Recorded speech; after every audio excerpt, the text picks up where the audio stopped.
ಪತಿ ಸಾವನ್ನಪ್ಪಿದ ಕೆಲವೇ ದಿನಗಳಲ್ಲಿ ಪತ್ನಿ ಮತ್ತೊಂದು ಮದುವೆಯಾಗಿದ್ದು ಹಲವು ಅನುಮಾನಕ್ಕೆ ಎಡೆ ಮಾಡಿಕೊಟ್ಟಿದೆ.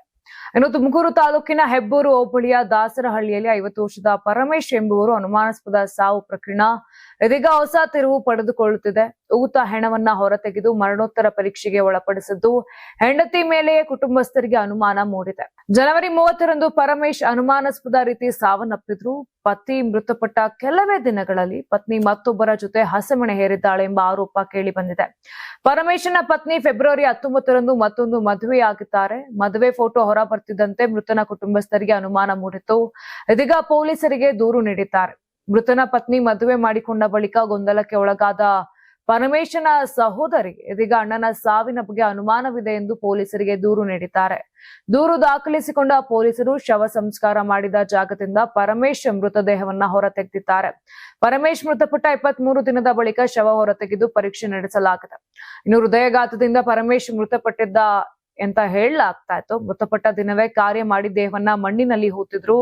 ಪರಮೇಶ್ ಮೃತಪಟ್ಟಾಗ ಆತನ ಮೂಗಿನ ಪಕ್ಕ ಗಾಯವಾಗಿತ್ತು. ಅಲ್ಲದೆ ಗುಪ್ತಾಂಗ ಊದಿದ್ದ ಬಗ್ಗೆ ಕೂಡ ದೂರಿನಲ್ಲಿ ಉಲ್ಲೇಖಿಸಲಾಗಿದೆ. ಮದುವೆ ಫೋಟೋಗಳನ್ನ ಕಂಡು ಮೃತನ ಸಹೋದರಿ ಹೆಬ್ಬೂರು ಠಾಣೆಗೆ ದೂರು ನೀಡಿದ್ದಾರೆ. ದೂರು ಹಿನ್ನೆಲೆ ತುಮಕೂರು ತಹಸೀಲ್ದಾರ್ ರಾಜೇಶ್ವರಿ ಸಮ್ಮುಖದಲ್ಲಿ ಶವ ಹೊರತೆಗೆದ ಪೊಲೀಸರು ಮರಣೋತ್ತರ ಪರೀಕ್ಷೆಗೆ ಒಳಪಡಿಸಿದ್ದಾರೆ.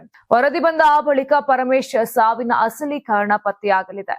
Karnataka TV leader awards 2025 best MLA nomination ಹಳೆ ಮೈಸೂರು ವಿಭಾಗ ಡಾಕ್ಟರ್ ರಂಗನಾಥ್ ಕುಣಿಗಲ್ ಕ್ಷೇತ್ರ, ಸುರೇಶ್ ಗೌಡ ತುಮಕೂರು ಗ್ರಾಮಾಂತರ ಕ್ಷೇತ್ರ, ಸಿಎನ್ ಬಾಲಕೃಷ್ಣ ಶ್ರವಣಬೆಳಗೊಳ ಕ್ಷೇತ್ರ, ಗಣಿಗ ರವಿಕುಮಾರ್ ಮಂಡ್ಯ ಕ್ಷೇತ್ರ, ದರ್ಶನ್ ಪುಟ್ಟಣಯ್ಯ ಮೇಲುಕೋಟೆ ಕ್ಷೇತ್ರ, ಡಿ ರವಿಶಂಕರ್ ಕೆಆರ್ ನಗರ ಕ್ಷೇತ್ರ, ಕೆಎಚ್ ಪುಟ್ಟಸ್ವಾಮಿಗೌಡ ಗೌರಿಬಿದನೂರು ಕ್ಷೇತ್ರ, ಸಿಮೆಂಟ್ ಮಂಜುನಾಥ್ ಸಕಲೇಶ್ಪುರ ಕ್ಷೇತ್ರ, ಮಂತರ್ ಗೌಡ ಮಡಿಕೇರಿ ಕ್ಷೇತ್ರ, ಜಿಡಿ ಹರೀಶ್ ಗೌಡ ಹುಣಸೂರು ಕ್ಷೇತ್ರ, ಸಮೃದ್ಧಿ ಮಂಜುನಾಥ್ ಮುಳಬಾಗಿಲು ಕ್ಷೇತ್ರ, ಪ್ರದೀಪ್ ಈಶ್ವರ್ ಚಿಕ್ಕಬಳ್ಳಾಪುರ ಕ್ಷೇತ್ರ.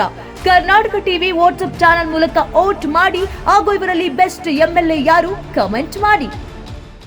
ನೀವು ಸಣ್ಣ ಆಗ್ಬೇಕಲ್ವಾ? ಅದು ಒಂದು ಉತ್ತಮ ಆಹಾರದಿಂದ ಸಣ್ಣ ಆಗ್ಬೇಕಲ್ವಾ? ಪ್ರತಿದಿನ ನಮ್ಮ ಜೀನಿ ಸ್ಲಿಮ್ ನ ಯೂಸ್ ಮಾಡಿ ಯಾವುದೇ ಸೈಡ್ ಎಫೆಕ್ಟ್ ಇಲ್ದಂಗೆ ನೀವು ಸಣ್ಣ ಆಗ್ತೀರಾ.